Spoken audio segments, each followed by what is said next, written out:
Aloha, my name is Jill Tokuda and I'm the chair of the Senate Education Committee. This afternoon we're going to be having a joint informational briefing with the House Education Committee to talk about Hawaii's Race to the Top grant status.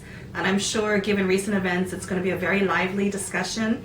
Our real focus as the Education Committee is to take a look at the number of assurances that were included in Hawaii's Race to the Top grant. Essentially, how far have we come on a number of areas that the Department of Education and stakeholders identified in the Race to the Top grant?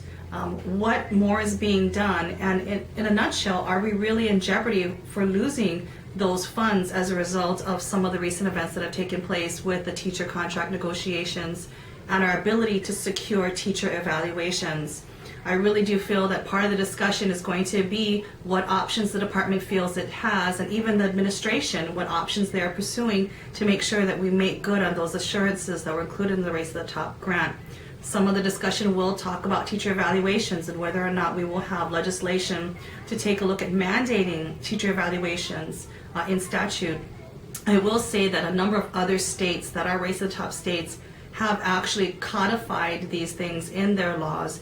And the federal government has alluded to the fact that Hawaii lacks statutory requirements for teacher evaluations. So I expect that there will be definitely some discussion around the recent bills included in the administrative package to mandate teacher evaluations. So clearly there's a lot more discussion that will take place on Race to the Top, all the assurances that are included on it, and Hawaii's progress and ability to hold on to those funds.